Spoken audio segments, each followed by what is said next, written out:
आज से 15 दिन पहले भी हमारी एक अनुसूचित जाति की दलित समाज की बहन की हत्या रईस खान ने करी थी। तब भी 6 घंटे तक लाश को लेकर चक्का जाम अमित भाई बारूड़े ने किया था। अमित भाई का संघर्ष उस दिन रहा, उस संघर्ष में मैं भी शामिल था जिस तरह से आज शामिल हूँ। मैं ये कहना चाहता हूँ कि उस समय अगर प्रशासन सख्त हो जाता तो आज ये दूसरी बहन हमारे बीच में जिंदा होती, मरती नहीं, इसकी दर्दनाक मौत नहीं होती। आज शकील शेख की हिम्मत इसलिए हो गई क्योंकि रईस खान का कुछ भी नहीं करा बुरहानपुर पुलिस ने। हमारा ये कहना है कि 15 दिन पहले जब रईस खान ने गला काटा था वहाँ की बहन का, हमारी अनुसूचित जाति की बहन का, हिंदू बहन का, हिंदू दलित बेटी का, और जब उस समय प्रशासन अगर सख्त रवैया अपना लेता, कड़ा रुख अपना लेता, तो ये 15वें दिन में आज ये दूसरी बहन की हत्या नहीं होती। रही बात राहत राशि की, तो माननीय मैं आप सबके बीच में ये कहना चाहता हूँ कि बुरहानपुर का प्रशासन झूठा नहीं, महाझूठा है शासन प्रशासन। 15 दिन पहले जब धरने पर अमित जी बारूड़े और उनकी पूरी टीम, बजरंग दल के कार्यकर्ता, विहिप के कार्यकर्ता, अखिल भारतीय भलाई महासंघ के कार्यकर्ता बैठे थे, तब बुरहानपुर के पुलिस प्रशासन के लोग, जिला प्रशासन के लोग सभी ने हमें आश्वस्त किया था और 8,25,000 रूपये की जो राशि वो नियमावली अधिकारियों को मैंने ही बताई थी कि मैंने आपको आदिम जाति कल्याण विभाग से यह पैसा आवंटित होगा और सामाजिक न्याय मंत्रालय से अनुसूचित जाति जनजाति अत्याचार निवारण अधिनियम कोष से एफआईआर के तुरंत बाद 4,12,500 मृतक परिवार को दिए जाएंगे। उसके 90 दिन पश्चात चालान पेश होने पर 4,12,500 प्राप्त होंगे। किंतु बुरहानपुर के पुलिस प्रशासन ने हम सबको झूठ बोला। उसके गवाह यहाँ पर अमित जी बारोड़े और सुमित जी और मेरी टीम खुद है और मैं खुद साक्षी हूँ उस बात का।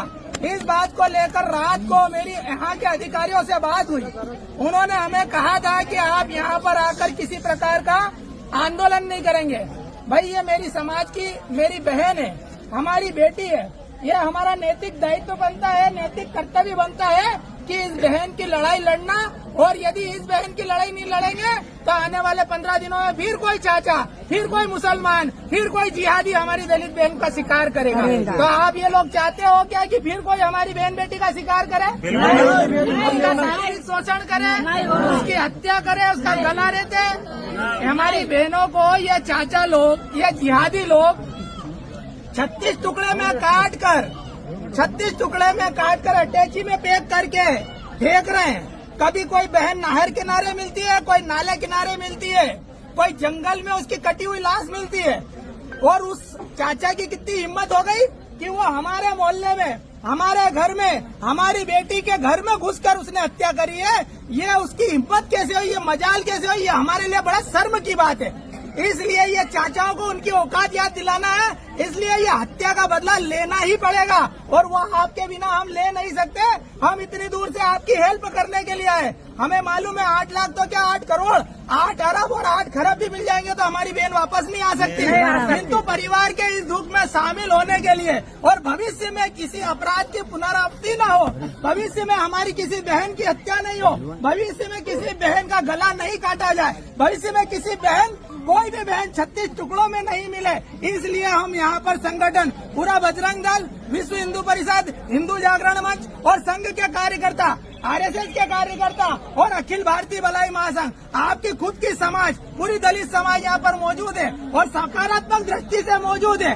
आपकी लड़ाई अंतिम समय तक लड़ेंगे। पैसे मिलना तो बहुत छोटी सी बात है, उनका बाप भी देगा नियमावली में। माननीय शिवराज जी, माननीय मोदी जी और माननीय मोहन जी यादव, इनने जो संकल्प लिया है वो तो मुआवजा मिलेगा। इसके अतिरिक्त हम क्या मदद कर सकते हैं इस परिवार की? इसके अतिरिक्त उस पापी को क्या गुनाह की सजा दे सकते हैं? हमें उस पर विचार करने की जरूरत है, उस पर चिंतन करने की जरूरत है। इसलिए आपसी भेदभाव को मिटा देना, आपसी मतभेद को मिटा देना, आपसी वैमनस्यता को मिटा देना, आपसी घृणा को मिटा देना और एकजुट होकर इस बेटी के लिए, ये शारदा के लिए, शारदा सिरतुरे के लिए आप सब अपना कीमती समय निकालकर हमारे आंदोलन में हमारा साथ दे। मैं यह विनय आपसे करता हूँ, मेरी प्रार्थना है आपसे, मेरा निवेदन है आपसे।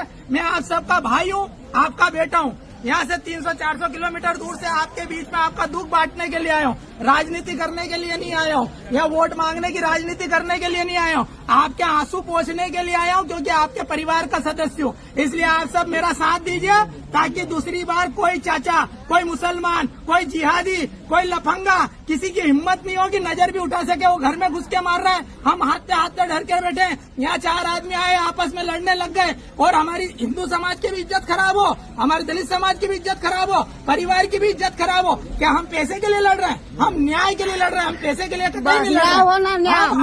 हम शकील शेख की फांसी के लिए लड़ रहे हैं, फांसी के लिए। आरोपी जो शकील शेख है उसको फांसी हो, कड़ी सजा हो, उसके लिए हमारी लड़ाई है, ना कि पैसों के लिए लड़ाई है। पैसे तो उनका बाप भी देगा, उसके लिए मनोज परमार बैठा है, मैं यहाँ बैठा हूँ। और जब तक अपनी अर्थी, हमारी बहन की, हमारी बेटी की अर्थी तब तक नहीं उठेगी, जब तक हमारी मांगे पूरी नहीं होगी। किंतु यहाँ से उठने के बाद में शहर के बीचों बीच जो चौराहा माननीय अध्यक्ष जी, माननीय पार्षद जी और यहाँ के वरिष्ठ भाई लोग जो तय करेंगे उसका अनुपालन हम सब करेंगे। बराबर।